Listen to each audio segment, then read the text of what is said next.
plus de 12 000 sols à travers le monde, dans à peu près toutes les écologies de la planète. Donc, sans me vanter, je peux commencer à vous dire comment ça marche un sol.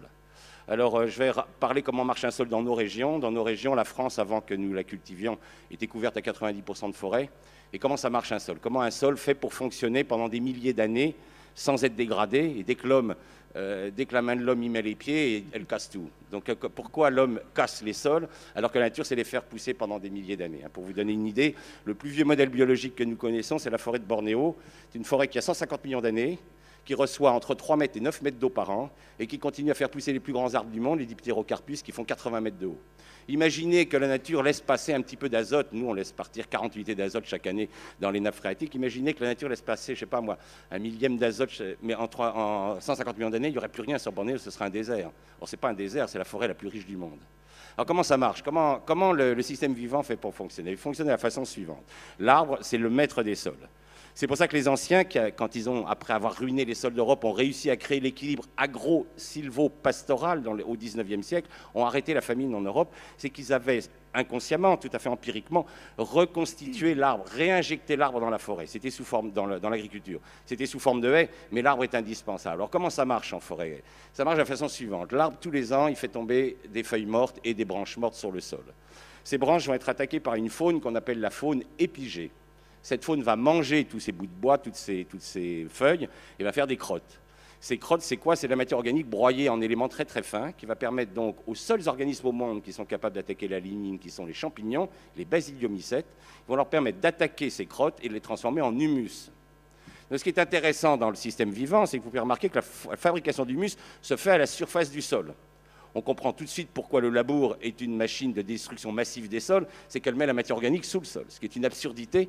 Les animaux, ils ne vivent pas sous le sol, les épigés, ils vivent à la surface du sol. Les arbres, eux, ils vont s'adapter à ce système très astucieux, ils vont faire un double enracinement. Vous avez vu avec l'ouragan de 99, des arbres arrachés, hein. Ils ont un enracinement horizontal qui est sous la matière organique. On peut se dire, mais pourquoi les arbres ont développé ce réseau de racines horizontales sous cette couche de matière organique? C'est qu'au printemps, les humus qui ont été formés pendant l'automne et l'hiver par les basidiomycètes vont être minéralisés quand le sol va se réchauffer par les bactéries. Les champignons font l'humus, les bactéries minéralisent. En minéralisant, elles vont libérer du nitrate, du phosphate qui va descendre avec l'eau de pluie. Et là, il y a les racines horizontales de l'arbre qui va récupérer le nitrate, le phosphate et qui va le renvoyer dans la frondaison. Le système sol-plante est fermé dans la nature. Il n'y a pas de fuite. C'est pour ça que les nappes phréatiques sont propres sous les arbres. C'est que l'arbre, il a mis ses racines sous la matière organique. La grande bêtise de l'agriculture, c'est qu'elle laboure et elle met la matière organique sous les racines. Donc le temps que les racines arrivent, c'est minéralisé, vous envoyez dans les nappes. Donc première leçon, ne jamais enfouir de matière organique dans un sol. La nature nous le dit, il suffit de regarder le livre. Ensuite, les arbres, ils ont un deuxième système d'enracinement qu'on appelle le pivot, système pivotant. Ce système pivotant va descendre jusqu'à la roche-mère. Là, il y a deux solutions. Où la roche-mère est fissurée, l'arbre va continuer son chemin. Alors, record d'enracinement sous chêne en Europe, 150 mètres de profondeur, sous orme, 110 mètres, sous merisier, 140 mètres. Bon, on ne s'amuse pas à faire des trous de 150 mètres, hein, c'est les spéléologues qui nous rapportent des racines du fond des grottes, et ils nous disent, au fond des grottes, on voit les racines qui pendent à la surface, et il y a de l'eau qui ruisselle. L'arbre est le seul organisme vivant du monde qui est capable de prendre l'excédent de l'eau de pluie, de l'envoyer le long de ses racines, dans lequel il va absorber tous les éléments nutritifs, et d'emmener cette eau pure dans la nappe phréatique. C'est pour ça que l'arbre est indispensable dans le fonctionnement de cette planète, c'est qu'il est le seul capable de remplir la nappe phréatique. À cette profondeur-là, la racine de l'arbre est en contact avec le monde minéral. Et qu'est-ce que va faire la racine de l'arbre? Elle va sécréter des acides, elle va attaquer le caillou, et elle va le transformer en argile. Donc ce qui est intéressant, puisque le sol est un complexe argilo-humique, c'est que l'humus est fabriqué en surface grâce au travail des champignons et de la faune épigée, et les argiles sont fabriquées en profondeur par l'attaque des racines des arbres au contact du monde minéral. À cette profondeur, il y a des racines qui meurent, de nouvelles racines arrivent. Et il existe heureusement une faune qui se nourrit de racines mortes, qui nettoie toutes ces racines mortes, et qui va libérer de nouvelles galeries pour les racines suivantes. C'est ce qu'on appelle la faune endogée. Alors on retrouve les mêmes groupes qu'en surface, des colamboles, des acariens, des vers, sauf qu'ils sont petits, aveugles, et leur boulot, c'est toujours de nettoyer des racines. Pour vous donner une idée du travail de cette faune endogée, un blé fait 200 km de racines et 5000 km de poils absorbants. Un blé, hein. Nous en mettons 200 au mètre carré, c'est-à-dire qu'un blé, c'est 4 milliards de kilomètres de racines.